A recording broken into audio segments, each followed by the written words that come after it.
নমস্কার বন্ধুরা, তোমাদেরকে সাথে নিয়ে পাশে নিয়ে আবারও আজ আমরা হাজির হয়েছি একটা নতুন রেসিপি নিয়ে। আজকের রেসিপি হচ্ছে এঁচোড়ের কাটলেট। আমরা তো এঁচোড়ের অনেক রকমের রেসিপি আমাদের চ্যানেলে শেয়ার করেছি। আজ তোমাদের সাথে শেয়ার করব এঁচোড়ের কাটলেট।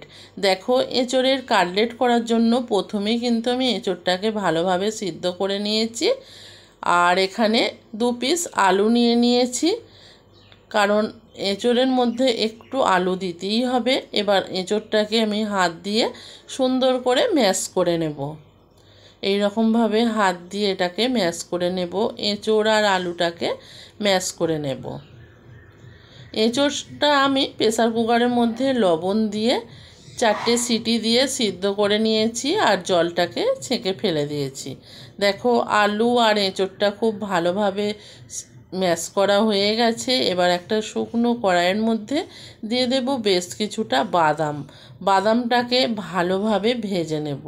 এই কাটলেটের মধ্যে যদি একটু বাদাম দেওয়া যায়, দেখবে বাদামটা যখন মুখে পড়বে খুব সুন্দর লাগবে। একটা ভাজা মশলা তৈরি করার জন্য এখানে ধনে, জিরে, মৌরি আর শুকনো লঙ্কা নিয়ে নিয়েছি। ধনে, জিরে, মৌরিটা নিয়েছি আমি 1 চামচ করে, আর এখানে 5 পিস লঙ্কাকে কেটে নিয়েছি। দেখো, এই মশলাটার কালারটা পুরো চেঞ্জ হয়ে গেছে, সেহেতু মশলাটা আমার এখানে ভাজা হয়ে গেছে। এবার ঢেলে রাখলাম। ওই কড়ার মধ্যেই দিয়ে দেব সর্ষের তেল। আমি কিন্তু পুরো রান্নাটাই সর্ষের তেলে করব। তোমরা চাইলে রিফাইন অয়েলও করতে পারো, তাহলেও আমি বলবো সর্ষের তেলে করার চেষ্টা করবে, কারণ খুব সুন্দর লাগবে। তেলটা ভালোভাবে গরম হয়ে গেছে। এবার কুচিয়ে রাখা রসুনগুলোকে দিয়ে হালকা করে ভেজে নিলাম। এবার ওর মধ্যে দিয়ে দেব পেঁয়াজ, টমেটো দিয়ে ভালোভাবে এটাকে কষিয়ে নিতে হবে। পেঁয়াজটা সুন্দরভাবে নরম হয়ে যাওয়ার জন্য আর কালারটা খুব সুন্দর আসার জন্য এখানে দিয়ে দিলাম চিনি। 1 চামচ চিনি দিয়ে দিলাম। সামান্য একটু আদা বাটা দিয়ে দিলাম। হলুদ গুঁড়ো 1 চামচ,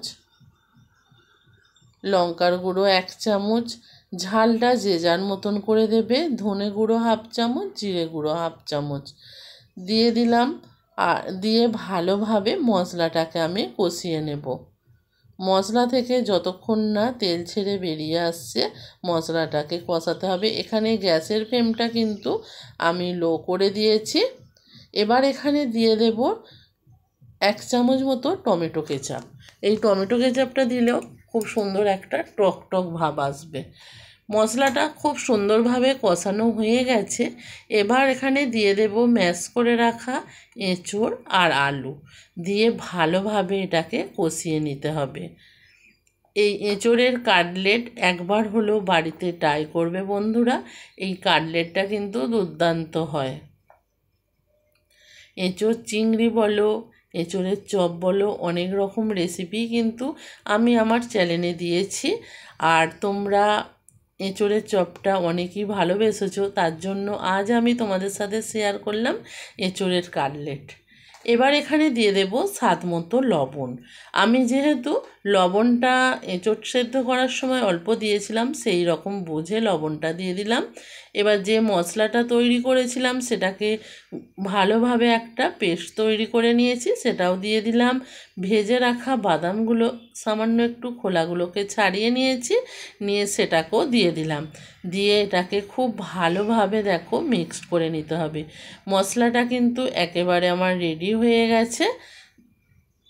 এবার এই মশলার মধ্যে দিয়ে দেব 1 চামচ মিট মশলার গুঁড়ো দিয়ে ভালোভাবে আবারও এটাকে নাড়াচাড়া করে নেব। নিয়ে এবার এটাকে তুলে নেব। একটু ঠান্ডা হওয়ার জন্য অপেক্ষা করতে হবে। এটা যতক্ষণ না ঠান্ডা হচ্ছে ততক্ষণ কিন্তু এটা শেপ দেওয়া যাবে না। এটা ঠান্ডা হতে হতে আমি এখানে একটা ব্যাটার তৈরি করে নেব। তার জন্য আমি এখানে নিয়ে নিয়েছি কর্নফ্লাওয়ার। 1/2 বাটি কর্নফ্লাওয়ার নিয়ে নিয়েছি। এখানে জল দিয়ে দেব, খুব বেশি জল দেব না। জলটা দিয়ে কর্নফ্লাওয়ারটাকে ভালোভাবে গুলে নিয়েছি। এটা এখানে ঠান্ডা হয়ে গেছে। এখানে বেশ কিছুটা নিয়ে হাতের মধ্যে নিয়ে এটাকে শেপ দিয়ে নেব কাটলেটের মতন করে এটা এখানে শেপ দিয়ে নেব। তোমরা যে যার মতন করে এখানে কিন্তু শেপ দিয়ে নেবে। আমি এই রকমভাবে এখানে শেপটা দিচ্ছি। এটা হয়ে গেছে, দেখো শেপটা কিন্তু ঠিকঠাকই এসেছে।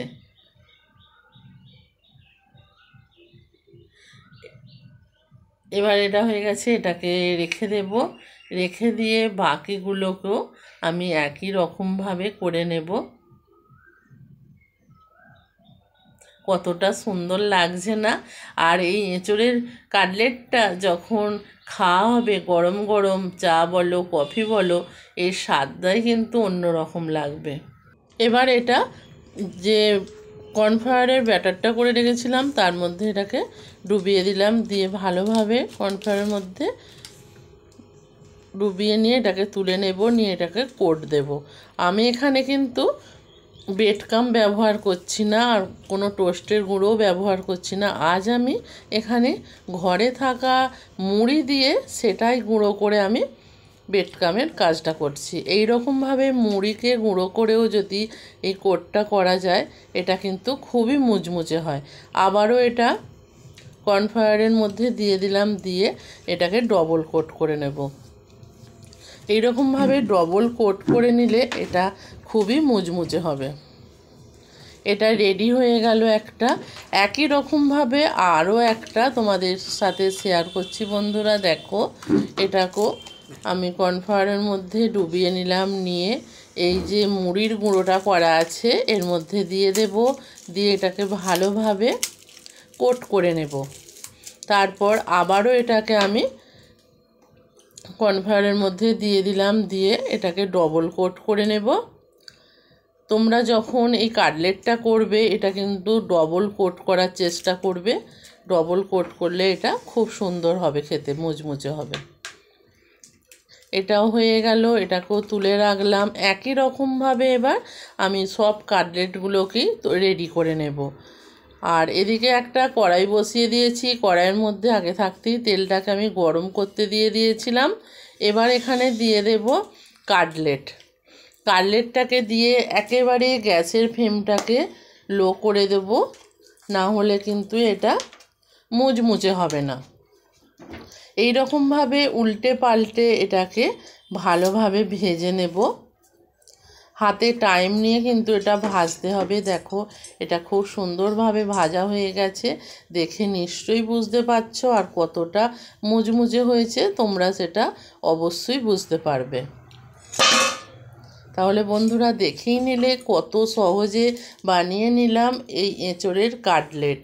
তোমাদের কাছে একটাই রিকোয়েস্ট করব, তোমাদের যদি এই ভিডিওটা ভালো লাগে অবশ্যই লাইক কমেন্ট শেয়ার করবে, কারণ তোমাদের এক একটা কমেন্ট আমাদেরকে নতুনভাবে ভিডিও বানাতে উৎসাহিত করে।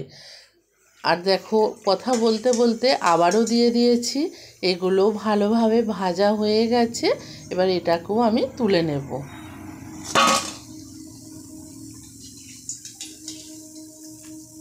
একই রকমভাবে সমস্ত কাটলেটগুলোকে আমি ভেজে নেব। আজকের রেসিপিটা যদি ভালো লাগে বাড়িতে অবশ্যই একবার হলেও ট্রাই করবে। আর তোমরা যদি ইউটিউব থেকে দেখে থাকো আমার চ্যানেলটাকে সাবস্ক্রাইব করে দেবে। আর ফেসবুক পেজ থেকে যদি দেখে থাকো বন্ধুরা, পেজটাকে ফলো করবে। আজকের মতো ভিডিওটা আমি এখানেই শেষ করছি। আবারও দেখা হবে পরের দিন নতুন কোনো এক ভিডিওর সাথে। ততক্ষণের জন্য সবাই ভালো থেকো, সুস্থ থেকো। আর দেখো, এইটাকে তোমাদেরকে দেখিয়ে দিচ্ছি কতটা মুচমুচে হয়েছে। দেখো, আজকের মতো টাটা।